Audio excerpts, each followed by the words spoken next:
All right, so we're gonna come up with the equilibrium solutions next. So the first one is if we set dn dt equal to 0. So now we're trying to model the prey population, right? Then we get Rn minus a to the np is equal to 0, okay? And we can move things around. So then we would get, if we moved this to the other side, we'd get a and p is equal to Rn.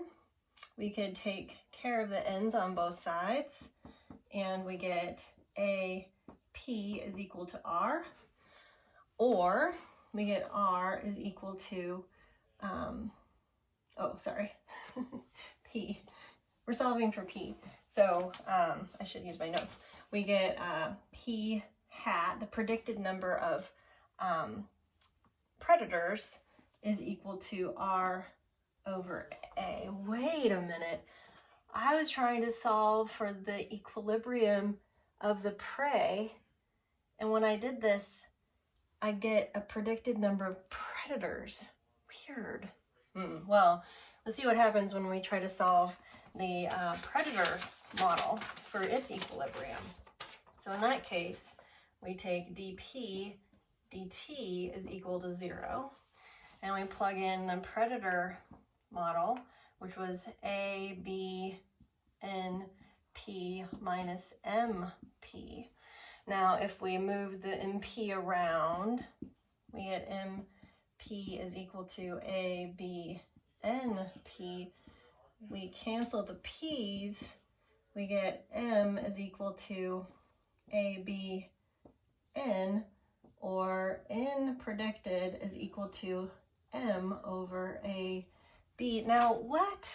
Now when I solve for the equilibrium solution for the predators, I get my answer in the predicted number of prey.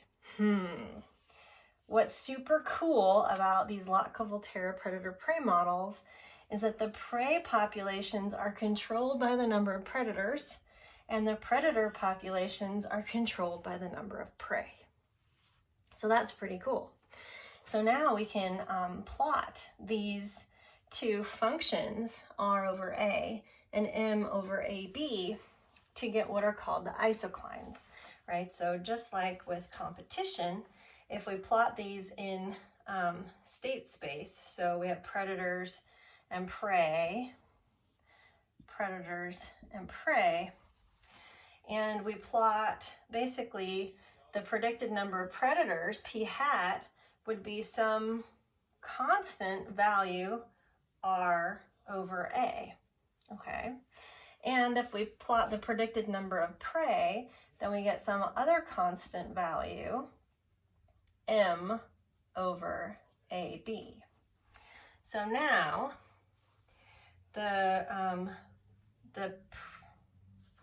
this is the prey isocline, and as the prey isocline, we know that when the predator numbers are below r over a, we should see an increase in prey. But if the predator values are above r over a, we should see a decrease in prey. Similarly, when the prey values are lower than m over ab, then we don't have enough prey in the system, so predators will go down. But if the prey values are above this m divided by ab, then the predators can go up. There's more prey to eat.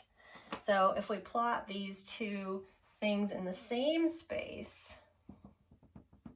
and we get these crisscrossed isoclines or nullclines, the values are still in the same place, r over a and m over ab. But now we have these four quadrats that we can work with.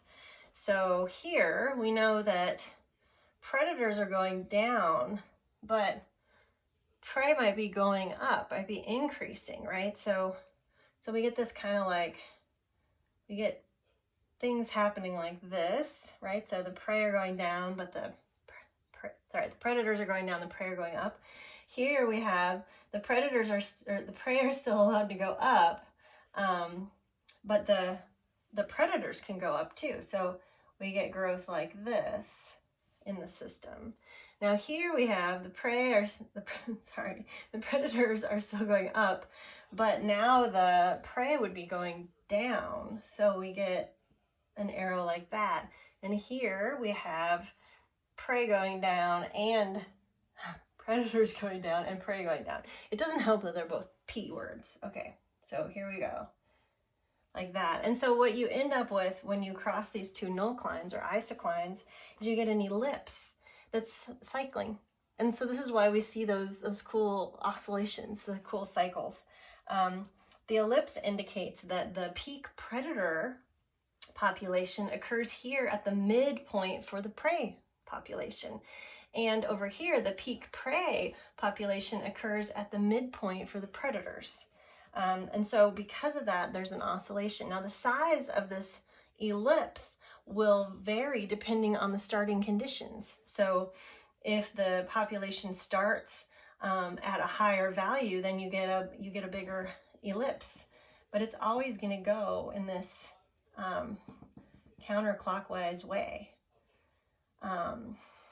And the closer the ellipse is to the intersection, the smaller amplitude of the cycles, like the hair and the lynx, the smaller amplitude of those cycles, and which we're going to talk about in the next video.